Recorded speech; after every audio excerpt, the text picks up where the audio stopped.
Well, hello, model car fans. Welcome to the Muscle Car Modeler. My name is Ral, and this week I'm going to feature a build here. This is a 67 GT40 Mark IV.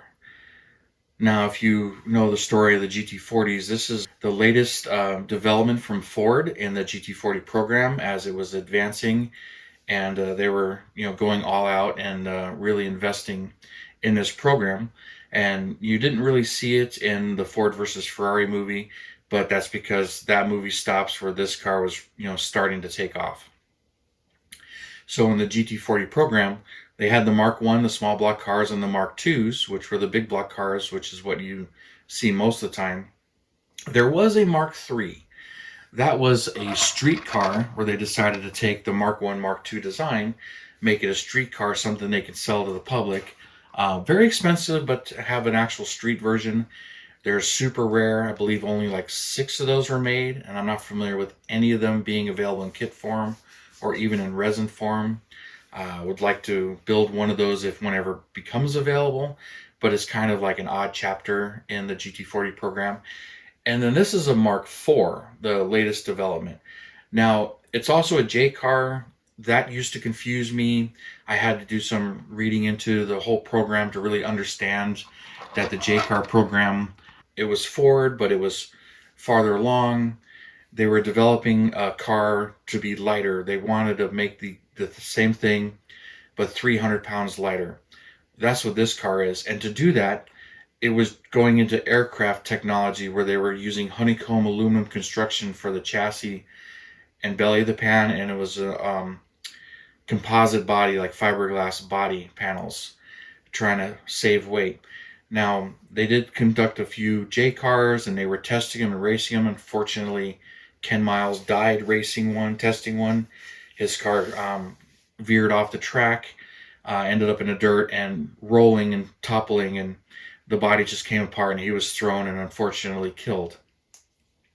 Now, that wreck did have some results that came later, and just to jump ahead into the Mark IV here, to help offset it and not have something like that happen again, they had built roll cages inside these things to help save if that ever happened again. And that roll cage is credited for saving Mario Andretti's life in the 24 hours of Le Mans in '67 when he crashed his number 3 GT40 Mark IV and crashed that pretty good. But that cage saved his life. It's credited for saving his life. But backing up a little bit, there were some aerodynamic issues going on with these cars and the development program. So when they redesigned the new roof, the whole back end body, and added the rear window into the car, that's when they officially became the GT40 Mark IVs. To give you this look, the front end was redesigned just a little bit, but it was constantly changing. And then also they became chaparrals a little later, chaparral bodied open cockpit. And some of the later J cars were built as those. But to me, interestingly, 2 or 3 of those, as I've read, have been restored and rebodied as these GT40 Mark IVs. So officially 12 J cars were made. 10 of them were raced, and then number 11 and 12 were spares. I guess they never actually raced, but they still exist today. But they pretty much all look like GT40 Mark IVs like this. But by '67, 2 J cars were made and 6 Mark IVs were made. So as far as racing history goes, they entered the '67 12 Hours of Sebring race, and I believe there was only 2 of them at that race. But Bruce McLaren and Mario Andretti won the race with their car. So its first outing as a GT40 Mark IV, it won the race. So that's kind of an amazing feat. Still running 427s, just like the Mark IIs. And in the B configuration with the dual quad 427s, running about 550 horsepower. And in the development, they almost put in an automatic tranny, but that got scrapped, and they kept the 4-speed manual that the GT40 Mark IIs ran. So mechanically, they didn't change much at all. Suspension a little bit, but the car mechanically was pretty much the same. It was all the bodywork and aerodynamics, which was what they were going for. And then the car did top speed. It was a record breaker of 224 miles an hour down the straight. and that was just unbelievable that it could reach those speeds. And unfortunately, it had a little bit of trouble stopping, and at those record paces, some of the drivers had trouble judging the turns, which is kind of what happened to Mario Andretti. He ended up going too fast into a turn, misjudged how fast he was going and when the turn was coming up. But anyway, so Bruce McLaren and Mario Andretti had won the 67 12 hours of Sebring race, and then the very next race was the 67 24 hours of Le Mans, which Ford had entered a total of 12 cars, but only 4 of them were these GT40 Mark IVs.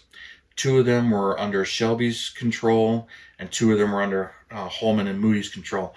This is the number 1 car of the Shelby team. This is the one that actually won the 67 24 hours of Le Mans with Dan Gurney and AJ Foyt driving. Again, American drivers, American car, American developed, pure American effort, which Ford was extremely pleased about.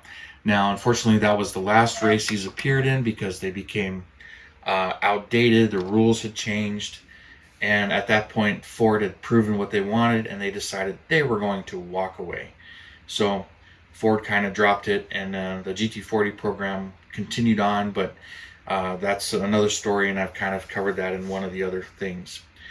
But it's quite an interesting car, and the way it's made, and this model kit, a little bit difficult to build, but you guys, if you like this content and you really enjoyed it, please like and subscribe. I have a lot of fun doing this, and hit that bell button and everything. But subscriptions are great, and I'm really enjoying the growing of my channel here. So just got to plug that in real quick. But this kit, this is kind of a difficult one to build, I'll say. I think they're all pretty much the same because I didn't have an IMC box. My current one is in a Testor's box. This one, which was kind of an eBay score, kind of unusual in the fact that I was kind of looking for one of these, and there was one that was in the eBay pictures. It was in that box, but I could see molded in red parts and molded in white parts, and I could see a lot of duplicates. So I went ahead and bid on it. This was like 2008, I think, 2007. I went ahead and bid on it and bid taking a gamble. I ended up winning, and I was extremely pleased. But when they got to my house and I inventoried it, I had literally 2 complete kits. Both the same decals, but different versions of the decals, the number 1. But the decals were shot, and I only had 1 set of tires. And the tires were really mismolded and really poor. So that's why you kind of see these Revell tires. I got the big and little Goodyears that you see in some of the later ones. So I swapped those and used those because I didn't have enough tires. But other than that, I had all the plastics to build 2 cars. So, and then I just had to get a whole nother set of decals. These are Fred Katie decals, if I remember right. And built it as this one, the number 1 car, and then I built the other one as the yellow number 2 car, which I'll feature at another time. And just really had a good time building this, but it's really finicky to put this together, get everything to fit. It rubs, doesn't close, but I wanted it to be pretty much out of the box, although I did wire that engine, so you can check that out. Those of you, make some comments about I don't wire, and I generally don't, but on this one I decided to wire these ones and the bundle of snake headers and the spare and stuff. But the rest of this is built right out of the box, and I was trying to be very careful on how I put this together, but found it very difficult and very hard to get fitting because this is twisted and it's hard to get it to sit straight and get everything to fit. And it's a very old kit from the 70s actually, and but I'm really pleased with it. And so I did the wheels in more of a gunmetal magnesium, did the knockoffs. One side was blue, one side was red because they're threaded left and right specific.